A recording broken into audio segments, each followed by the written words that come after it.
9वां अध्याय दूसरा खंड। वायु और इंद्र के लिए सोम रस निचोड़ा गया है। सोम रस पवित्र है, सहस्त्र धारा वाला है, भेड़ के बालों की छलनी से छानकर तैयार किया गया है। हे ब्राह्मणों, सोम आपको पवित्र करने वाले हैं। आप देवताओं से अपने संरक्षण की कामना कीजिए। आप इनके लिए स्तुतियां गाइए। हे सोम, आप अन्न प्रदान करने के लिए अपनी सहस्त्र धाराओं से झरिए। देवताओं को भेंट करने के लिए आपको परिष्कृत किया जाता है। हे सोम, आप पवित्र हैं, आप विशाल हैं। आप हमें श्रेष्ठ वीर्यवान बनाने की कृपा कीजिए। हे सोम, आप अग्रगण्य हैं। यजमान आपको अन्न प्राप्ति के लिए गति पूर्वक परिष्कृत करते हैं। हे सोम, आप सहस्त्रधार वाले पवित्र और धनवान हैं। हमें देवत्व प्रदान करें।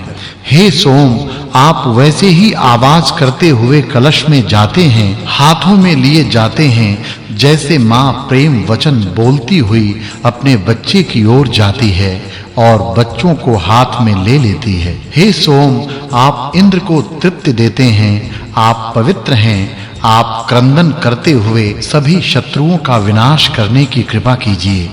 हे सोम, आप पवित्र हैं। आप स्वार्थियों का विनाश कीजिए। आप यज्ञ स्थल पर विराजने की कृपा कीजिए। तीसरा खंड। हे सोम, आप अग्रगामी हैं। आप मधुरतम हैं। आपको ऋत की धारा के साथ इंद्र के लिए प्रस्तुत किया जाता है। हे यजमानों, आप सोम रस पीने के लिए इंद्र से स्तुतियों के साथ अनुरोध कीजिए। उन्हें सोम पिलाने के लिए आप उतने ही व्याकुल हो जाइए जितनी व्याकुल गाय अपने बछड़ों को दूध पिलाने के लिए हो जाती हैं।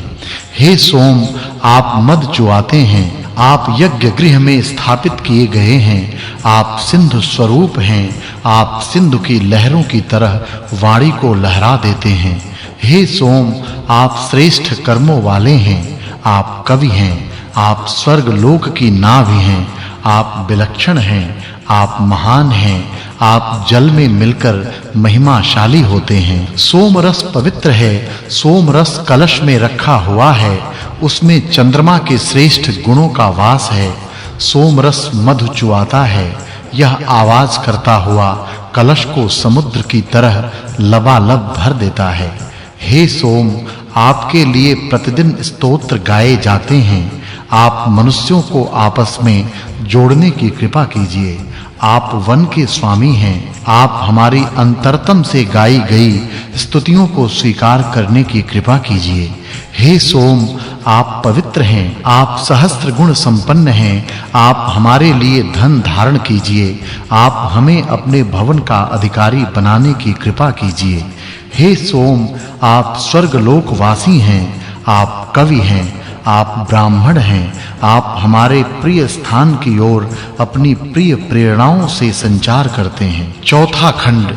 हे सोम, आपकी आवाज समुद्र की तरंगों जैसी है। आप समुद्र की तरह ही गति से बहते हैं। आप पवित्र वाणी को प्रेरित करने की कृपा कीजिए। हे सोम, आपके प्रसव होने के बाद यजमान के मुख से 3 वाणियां ऋग्वेद, यजुर्वेद और सामवेद के मंत्र की उच्चारित होती हैं। तत्पश्चात आपको ऊंचे स्थान पर बैठाकर परिष्कृत किया जाता है। हे सोम, आप आइए। आप इंद्र को आनंद देने हेतु धाराओं से पवित्र छलनी में छनने की कृपा कीजिए। हे सोम, आप मददाई हैं। आप गाय के दूध के साथ मिले हुए हैं। आप पवित्र धारा से छनिए। आप इंद्र के पेट में प्रविष्ट होने की कृपा कीजिए। पांचवा खंड। हे सोम, आप इंद्र के लिए परिष्कृत होइए। आप इंद्र को आनंद प्रदान कीजिए। आप नए-नए कष्टों को दूर करने की कृपा कीजिए। हे सोम, आपका रस पीने के बाद ही इंद्र ने शंबरासुर, तुर्वश और यद को मारा। इन तीनों का नाश इंद्र ने यज्ञ करने वाले दिवोदास के लिए किया। हे सोम, आप हमें अश्वों का ज्ञाता बनाइए, आप हमें अश्ववान बनाइए, आप हमें गौवान बनाने की कृपा कीजिए, आप हमें स्वर्णवान बनाइए, आप सहस्त्र धाराओं से झरने की कृपा कीजिए। सोमरस इंद्र के पवित्र स्थान तक पवित्र होकर पहुंचता है। सोमरस मधुर और जल मिश्रित है। सोमरस के विकारों को दूर करके स्वच्छ कर दिया गया है। हे सोम, आप पवित्र हैं, आप हमें धनवान बनाइए, आप हमें वीरों की भांति यशस्वी बनाने की कृपा कीजिए।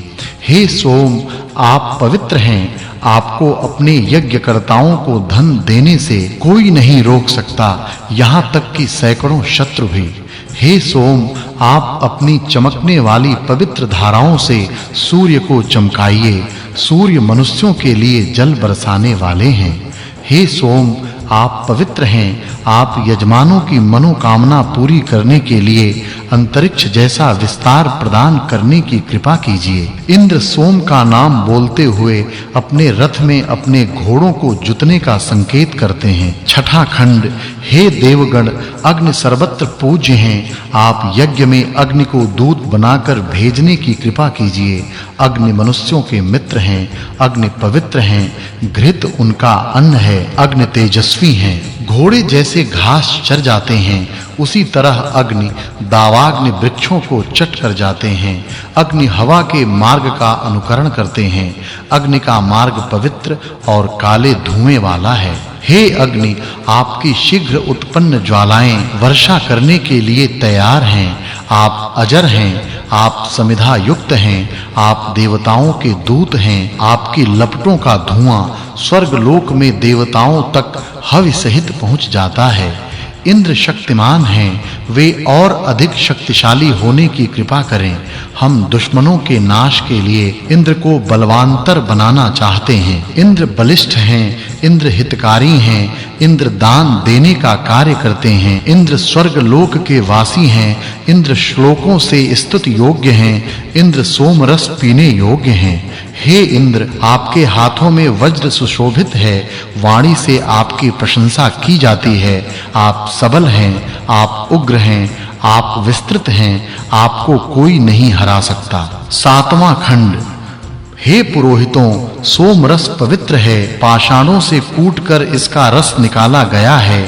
सोमरस को छन्ने में छानकर परिष्कृत किया गया है ताकि इंद्र सोमरस पी सकें। हे सोम, आप पवित्र हैं, आप मधुमेह हैं। इंद्र और मरुदगण आपके इस सोम रस को पीते हैं। हे यजमानों, सोम रस स्वर्ग लोक का अमृत है, सोम रस सर्वश्रेष्ठ है। वज्रधारी इंद्र सोम रस का पान करते हैं, अतः इंद्र के लिए सोम रस को परिष्कृत कीजिए। सोम रस मधुर है, देवताओं का बल बढ़ाने वाला है। यजमान इसकी प्रशंसा करते हैं। अंतरिक्ष में शुद्ध होता हुआ यह हरा सोम रस वेगवान घोड़ों की तरह धारा के रूप में अपनी सामर्थ्य प्रकट करता है। सोम हाथों में शस्त्र धारण करते हैं, वीरों की भांति